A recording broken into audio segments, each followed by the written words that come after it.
What's up, everyone, and welcome back to the channel. Today, we're staging a showdown that many of you have been asking for.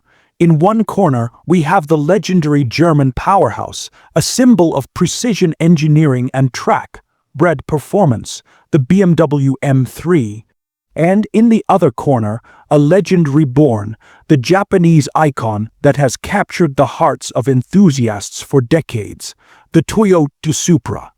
These two cars are both giants in the sports car world, but they offer very different experiences. The M3 is the practical performance king, the car you can take to the track on Sunday and drive to work on Monday. The Supra, on the other hand, is a pure, focused sports car, designed for a thrilling, visceral driving experience. So, the big question is, which one is right for you? Over the next 10 minutes, we're going to dive deep into design, performance, daily livability, and of course, the all-important price tag. By the end, you'll have a much clearer idea of which of these titans deserves a spot in your garage. Let's get into it. First up, let's talk about what you see on the outside. Design is subjective, but these two couldn't be more different. The BMW M3, especially in its latest generation, is aggressive, it's bold, and it's impossible to ignore. Of course, we have to talk about the elephant in the room, or rather, the kidneys on the grille. That massive, vertical kidney grille has been the most talked about design feature in the car world for years. You either love it or you hate it, but you can't deny it gives the M3 an incredible amount of presence. The rest of the car is pure M-cardine, flared wheel arches, sharp, angular lines, and a muscular stance that screams performance. It looks like it's ready to devour the road, and the quad exhaust pipes out back confirm that it means business. It's a design that's unapologetically modern and in your face. Now, let's shift our gaze to the Toyota Supra. Where the M3 is sharp and angular, the Supra is all about curves and flowing lines. It's a modern interpretation of the iconic fourth-generation Supra, with that long hood, the double-bubble roof, and a short, muscular rear end. It's a classic sports car silhouette. The design is dramatic and exotic, full of scoops and vents that, while not all functional, add to its visual drama. It looks smaller, more nimble, and more like a dedicated weekend toy. It's a car that turns heads not because of a controversial grille, but because of its sensual, sculpted shape. So, on one hand, you have the M3's brutalist German aggression. On the other, the Supra's sleek Japanese exoticism. Which design language speaks to you more? Let me know down in the comments. All right, let's pop the hoods and talk about what really matters, performance. This is where things get really interesting. The BMW M3, in its standard form, comes with a 3.0-liter twin-turbocharged inline-6 engine. This engineering marvel pumps out a very healthy 473 horsepower and 406 pound-feet of torque.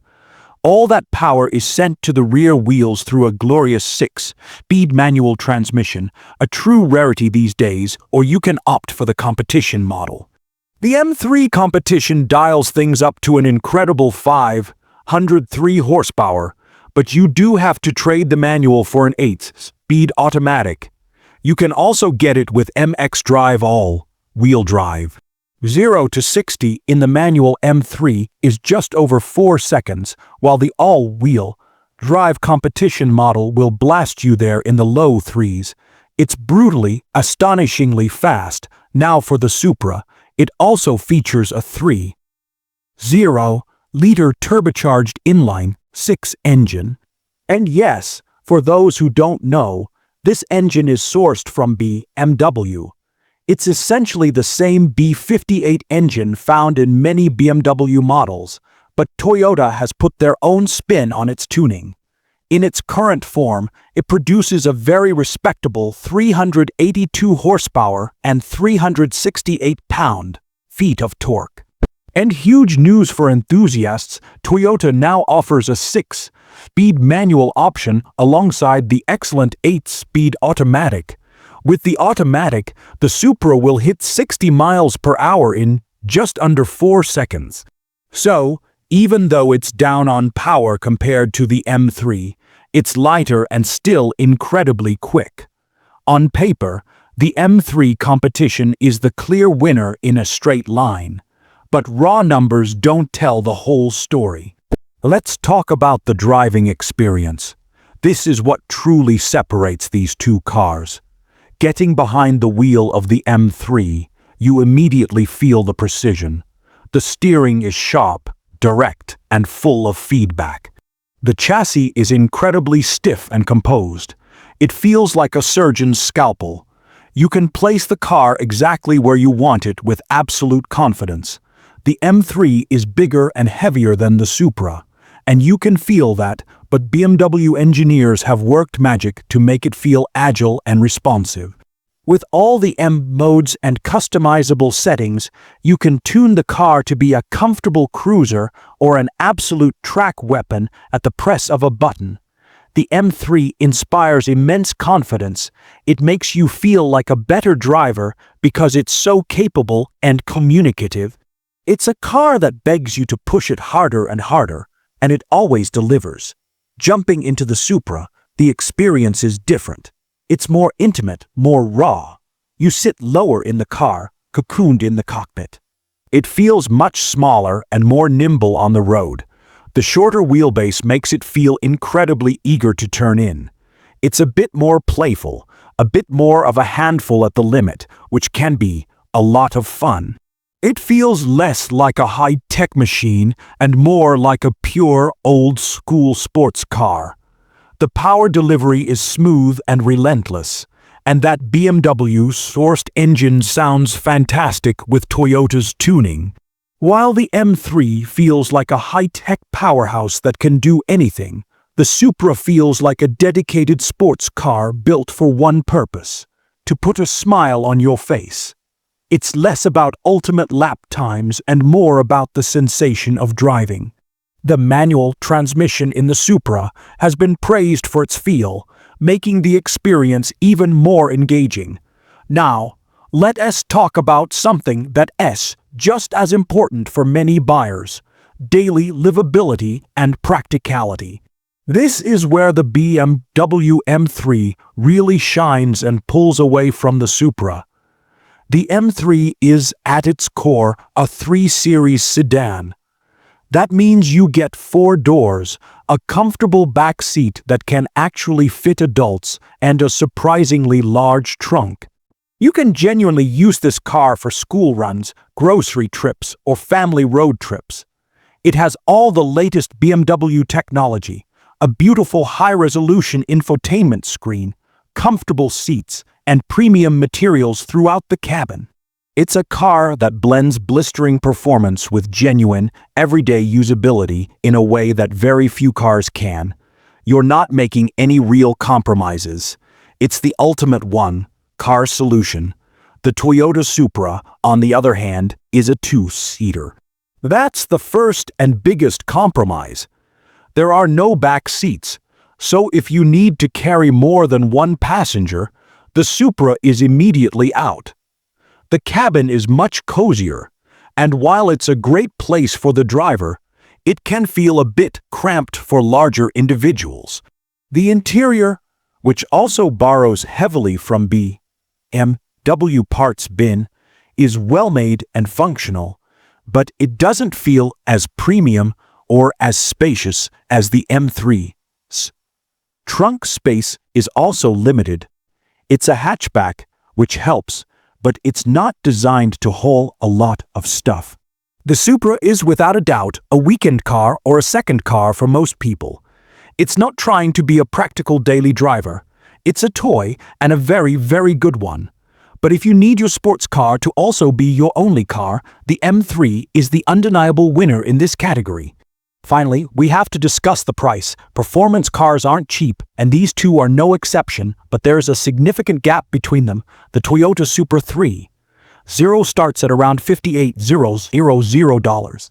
For that price, you're getting a ton of performance and style. It represents a serious performance bargain in today's market. It's a lot of car for the money. The BMW M3, however, plays in a different league. The base M3 with the manual transmission starts at around 76 zeros, $0. If you want the more powerful M3 competition, you're looking at over 80 zeros, $0. And if you add the MX Drive all-wheel drive system, the price climbs even higher. And that's before you even touch the extensive and often expensive options list. A well-optioned M3 competition can easily push past 90 zeros, $0, or even 100 zeros, $0. So you're looking at a price difference of at least 20 $0 between the Supra and the base M3, and that gap can widen to over 30 $0 pretty quickly. That's a huge difference. For the price of one M3, you could almost buy a Supra and a very nice daily driver. You have to ask yourself, is the M3's extra performance, practicality, and brand prestige worth that significant price premium?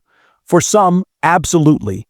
For others, the Supra's focused fun at a lower price point is the smarter buy.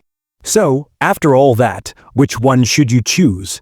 It really comes down to what you want from a car and what your life looks like. If you need one car to do it all, to be your thrilling weekend warrior and you're comfortable. But if you want a pure, undiluted sports car experience, and you either have another car for daily duties or you just don't need the practicality, the Toyota Supra is an incredible choice. It's lighter, more nimble feeling, and offers a more raw and engaging driving experience for a lot less money. It's a car that's all about fun, style, and the joy of driving. It's a modern classic that delivers thrills every single time you get behind the wheel. So, the choice is yours. The practical, all-conquering powerhouse or the pure, focused sports car. There's no wrong answer here, just two different philosophies and two absolutely fantastic cars. Let me know in the comments which one you'd pick and why. I'd love to hear your thoughts. Thanks so much for watching today's comparison. If you enjoyed this video, please give it a thumbs up. And if you haven't already, make sure you hit that subscribe button and ring the bell so you don't miss our next video. We'll see you in the next one.